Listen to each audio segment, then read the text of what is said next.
Hi అండి. Welcome back to our channel. ఇదైతే నా డైలీ మార్నింగ్ రొటీన్ అండి. ఇక్కడ నేను కావ్యకి జ్యూస్ ప్రిపేర్ చేస్తున్నా. Vegetable juice.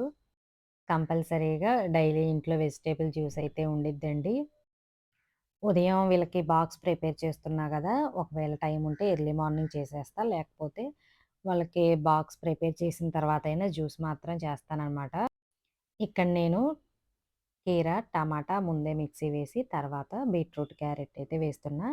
మాక్సిమం అయితే ఈ 4 వెజిటబుల్స్ ఉంటాయండి. అప్పుడప్పుడు సొరకాయ కూడా యాడ్ చేస్తా.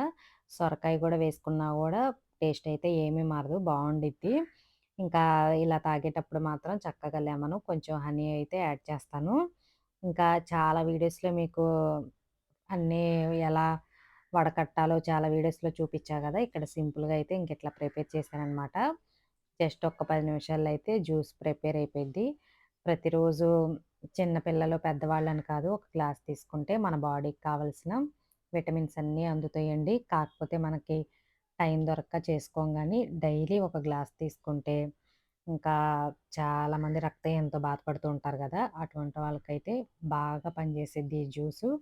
మనం ఒకేసారి అన్ని వెజిటబుల్స్ తినాలన్నా గూడా తినలేము. చక్కగా ఇట్లా వెజిటబుల్స్ అన్నీ మనకిష్టమైనయి డైలీ ఒకటే కాకుండా బోర్ కొట్టిద్దనేసుకుంటే మార్చి డైలీ చక్కగా ఒక గ్లాస్ ఇలా తీసుకుంటే హెల్త్‌కి చాలా మంచిది. కాకపోతే మనకు కొంచెం బద్ధకం ఎక్కువ గాబట్టి చేసుకోమండి. ఇంకా ఇదైతే మార్నింగు వాళ్ళకి బ్రేక్‌ఫాస్ట్ ప్రిపేర్ చేస్తున్నా. పెసరట్టయితే వేస్తున్నానండి. పెసరట్టు ఊతప్పంలాగా క్యారెట్టు అన్నీ తురిమి పక్కన పెట్టాను. దీనికి పెసలు తెలుసు గదా! ఎక్కువ శాతం పెసలుంటాయి. స్ప్రౌట్స్‌కి తెప్పిస్తా గాబట్టి, ఎప్పుడన్నా టిఫిన్ లేకపోయినా గూడా మాక్సిమం పెసరట్టే వేస్తాను. ఇంకా పెసరట్లు అంటే అల్లం, పచ్చిమిర్చి, జీలకర్ర వేశాను. కరివేపాకుంటే కరివేపాకు కూడా యాడ్ చేయొచ్చు. నాకైతే కరివేపాకు లేదు ఇంట్లో. నేనైతే వేయలేదండి. ఇంకా ఇట్లా కొద్దిగా వాటర్ వేసి మెత్తగా గ్రైండ్ చేశాననమాట. దీంట్లోకి కొబ్బరి చట్నీ ప్రిపేర్ చేద్దామని వేయించాను. కొంచెం పల్లీలు, పుట్నాలు అంతవరకే వేశాను. ఉదయం చాలా హడావిడిగా ఉండిద్ది గదా! క్యారెట్ అయితే ప్రదీప్‌కిచ్చాను. చక్కగా తురిమి పెట్టాడండి. ఇంకా అల్లం, పచ్చిమిర్చి, ఆనియన్స్ కూడా నేనే కట్ జేశాను. క్యారెట్ వేసుకున్నా, వేసుకోపోయినా ఇంక పెసరట్టంటే ఆనియను, అల్లం, పచ్చిమిర్చి, జీలకర్ర ఇవి కంపల్సరీగా ఉంటేనే మనకి రుచిగా ఉండిద్ది పెసరట్టు. అల్లం ఇంకా పెసలు మిక్సీ వేసేటప్పుడు లైట్‌గా వేశాననమాట. పెసరట్టు ప్రిపేర్ చేస్తున్నా గదా! ఇంకా ఉప్మా గూడా చేసి పెసరట్టు మీద వేయమని చెప్పారు. కాకపోతే ఉప్మా రవ్వయితే లేదు. నేనసలు తెల్ల రవ్వ, ఉప్మా రవ్వయితే మాక్సిమం తీసుకురానండి. ఎక్కువ గోధుమ రవ్వ ఉండిద్ది ఫ్రిడ్జ్‌లో. ఇంకా ఎప్పుడన్నా టిఫిన్ లేనప్పుడు పెసరట్టు లేకపోతే గోధుమ రవ్వ ఉప్మా చేస్తా గానీ, వైట్ రవ్వ చాలా చాలా తక్కువ. ఎప్పుడన్నా ఇట్నే పెసరట్టు అప్పుడు ఉండిద్ది. ఈసారి తీసుకొచ్చి ఉంచుదాం అనుకున్నా. ఒకవేళ ఉంటే బావుండిద్ది. చక్కగా పక్కన స్టవ్ మీద అది గూడా చేసి అట్టు మీద వేస్తే బావుండిద్దని అనిపిచ్చింది నాకు కూడా వాళ్ళడిగిన తర్వాత.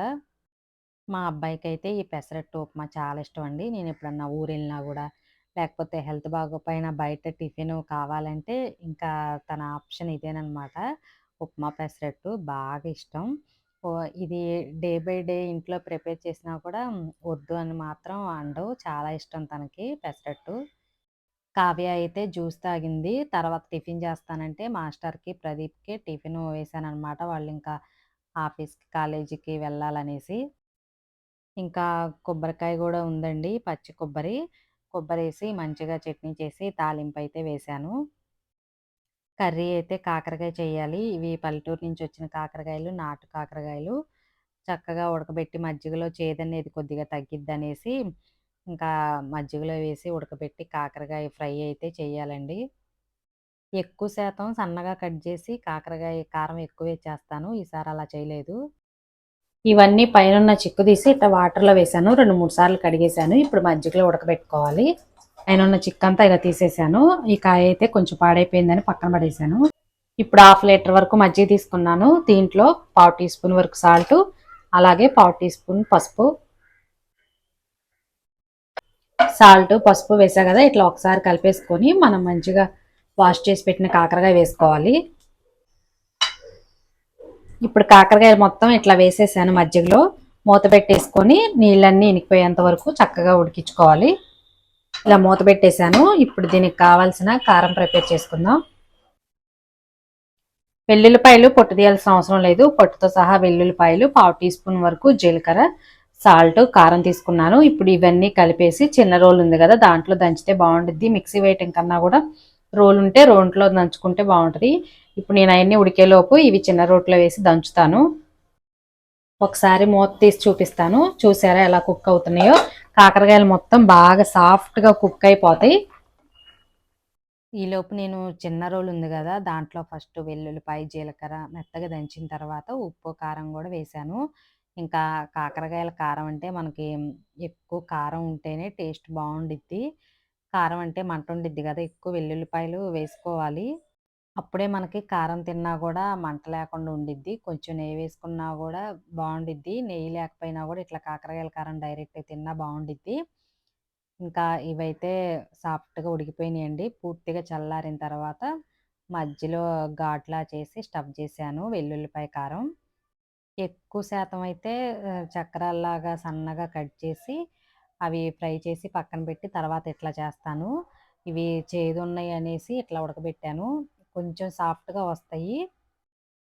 చాలామందైతే బెల్లం వేస్తారు కాకరకాయలో. నేనైతే వేయనండి. మా ఇంట్లో వాళ్ళకి అస్సలు బెల్లం ఇష్టం ఉండదు. వేసినా ఎప్పుడన్నా సాంబార్ తప్పితే ఇట్లా పొట్లకాయ, సొరకాయ, కాకరకాయ వాటిలో మాత్రం బెల్లం అసలు వేయను. కానీ బెల్లం వేసుకున్నా కూడా బావుండిద్ది. నేను టేస్ట్ చేశాను.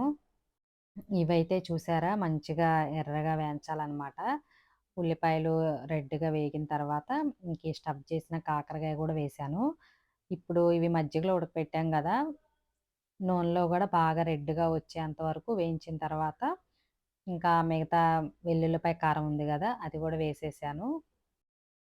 ఇంకా కారం కావాలన్నా గూడా ఎక్కువ వేసేసుకోవచ్చు. నేనైతే తక్కువే వేస్తానండి ఏ కర్రీలైనా గూడా. కొంచెం ఇలా వేస్తే మనం 2 ముక్కలు వేసుకున్నా గూడా రైస్ మంచిగా కలిసిద్దనమాట. అందుకోసం ఎక్కువ ఉల్లిపాయలు వేసుకోవాలి. నూనెలో కాకరకాయ మొత్తం బాగా ఎర్రగా ఏయించిన తర్వాత ఇంక మిగిలిన వెల్లుల్లిపాయ కారం గూడా వేశాను. చాలా బాగొచ్చిందండి.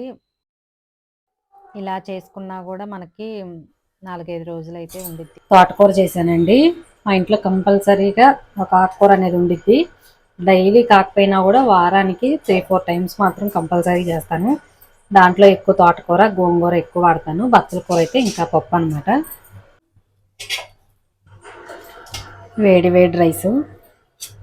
మాది బ్రౌన్ రైస్ కాబట్టి కొంచెం కలర్ ఇలా ఉంటుంది. మీకు ఇంకా వైట్ రైస్ అయితే ఇంకా అద్దరిపోయిద్ది కాకరకాయ. కొంచెం కలరు ముడి బియ్యం కదా ఇలా ఉండిద్ది అనమాట.